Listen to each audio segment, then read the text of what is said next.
Russia Ukraine வார். ரஷ்யாவுக்கு support பண்ணுமா America? அந்த 40 நிமிஷ கான்ஃபரன்ஸில் அப்படி என்னதான் நடந்தது? அமெரிக்காவை மதிக்காத செலன்ஸ்கியோட ஆட்டிடியூட், டிக்டேட்டர்ஷிப் மென்டாலிட்டியில் செலன்ஸ்கிக்கு ரூல்ஸ் போடுற vice president and president of America. இந்த கான்ஃபரன்ஸை மேலோட்டமாக பார்க்கும்போது இது எல்லாமே ஏற்கனவே பிளான் பண்ணி செட் பண்ணி எடுத்த ஒரு கான்ஃபரன்ஸ் மாதிரி தான் இருக்குது. இதுக்கு பின்னாடி இருக்கிறதெல்லாம் வெறும் நில அரசியல் தானா, இல்லை இதுக்கு பின்னாடி இருக்கிறது ரேர் எர்த் எலமெண்ட்ஸா?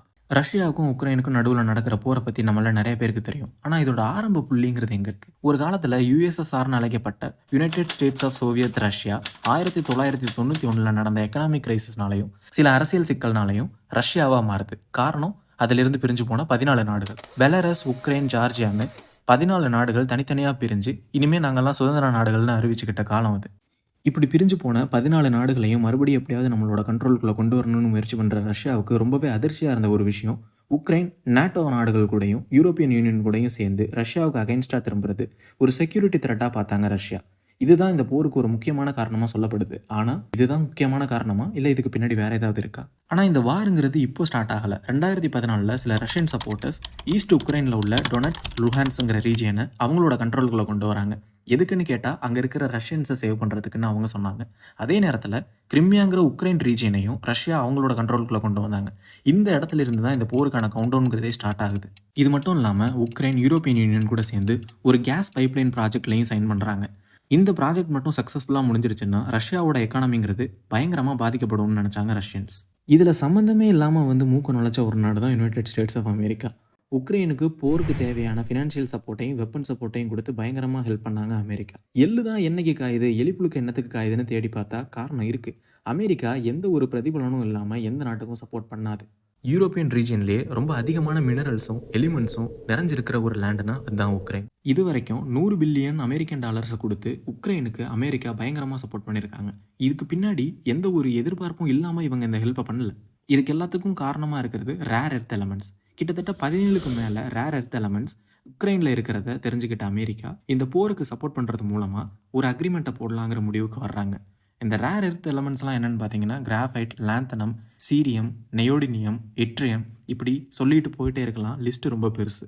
இது எல்லாமே பல டெக்னாலஜிஸ்க்கு ரொம்பவே முக்கியமான எலமெண்ட்ஸ் அண்ட் மினரல்ஸ். சொல்லப்போனால் நம்மளோட மொபைல் டிஸ்பிளேலேருந்து டிவி ஸ்க்ரீனாக இருக்கட்டும், லேப்டாப் ஸ்க்ரீனாக இருக்கட்டும், எல்லாத்தோட மேனுஃபேக்சரிங் கோர் மெட்டீரியல்ஸே இதுதான். இது இல்லாமல் கண்டிப்பாக எந்த மொபைல் ஃபோனோட ஸ்க்ரீனும் சரி, லேப்டாப் ஸ்க்ரீனும் சரி, இல்லை சின்ன சின்ன சிப்ஸாக இருக்கட்டும், இது எதையுமே உருவாக்க முடியாது. இது மட்டும் இல்லாமல் டிஃபென்ஸ் சிஸ்டம்க்கு ரொம்பவே முக்கியமான எலமெண்ட்ஸும் இங்கே அவைலபிளாக இருக்குது.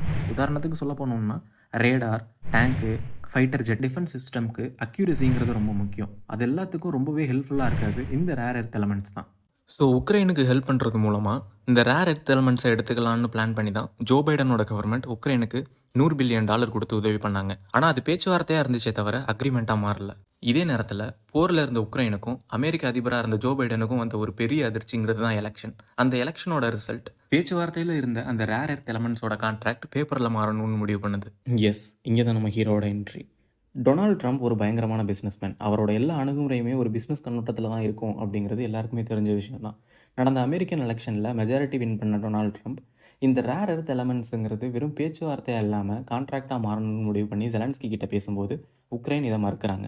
காரணம், இந்த போரில் அவங்க தோத்துட்டாங்கன்னா, ஒரு வேலை தோத்துட்டாங்கன்னா அப்போவும் 50% ஆஃப் ரேர் எர்த் எலமெண்ட்ஸை அமெரிக்காவுக்கு அவங்க கொடுக்கணுங்கிறது தான் கான்ட்ராக்ட். ஸோ இப்படி அந்த ரேர் எர்த் எலமெண்ட்ஸை தோத்ததுக்கு அப்புறமும் கொடுக்கணுங்கிற நிலைமை வரும்போது உக்ரைனோட எக்கானமிங்கிறது பயங்கரமாக பாதிக்கப்படும். செலன்ஸ்கியோட பேருங்கிறது மொத்தமாக கெட்டு போயிடும். ஆனால் அமெரிக்கா என்ன சொல்கிறாங்கன்னா, இது வரைக்கும் நாங்கள் உங்களுக்கு $100 பில்லியன் கிட்ட கொடுத்துருக்கோம், இதுக்கப்புறமும் கொடுக்கறதுக்கு ரெடியாக இருக்கும், நீங்கள் இந்த கான்ட்ராக்டில் சைன் பண்ணான்னு சொல்கிறாங்க.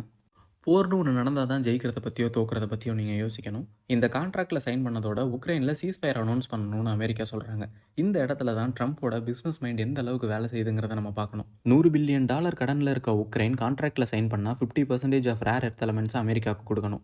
அதே நேரத்தில் சீஸ்ஃபயர் அனௌன்ஸ் பண்ணுறதுனால ரஷ்யா இது வரைக்கும் உக்ரைன் கிட்டே இருந்து கேப்சர் பண்ண 20% ஆஃப் லேண்டை ரஷ்யா கிட்டே விட்டுறணும். இதுதான் சீஸ்ஃபயரோட பேசிக் ரூல்ஸ்.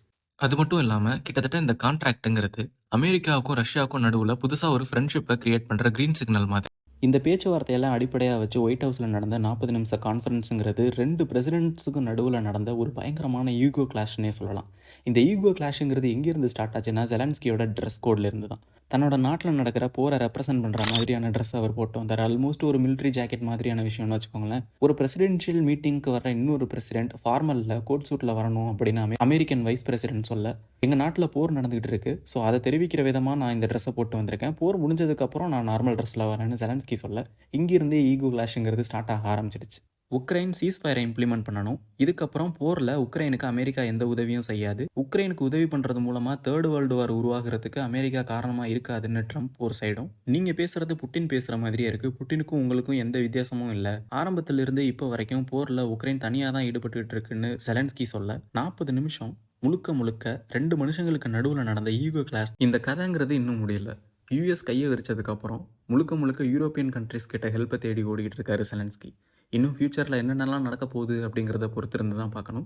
இதை பற்றின அப்டேட்ஸ் உங்களுக்கு இன்னும் வேணும்னா லைக் பண்ணுங்கள், கமெண்ட் பண்ணுங்கள். இதில் நான் ஏதாவது தப்பு பண்ணியிருந்தா நீங்கள் தாராளமாக கமெண்ட்டில் சொல்லலாம். அதை சேஞ்ச் பண்ணிக்கிறதுக்கு நான் எப்போவுமே ரெடியாக இருக்கேன். தேங்க்யூ.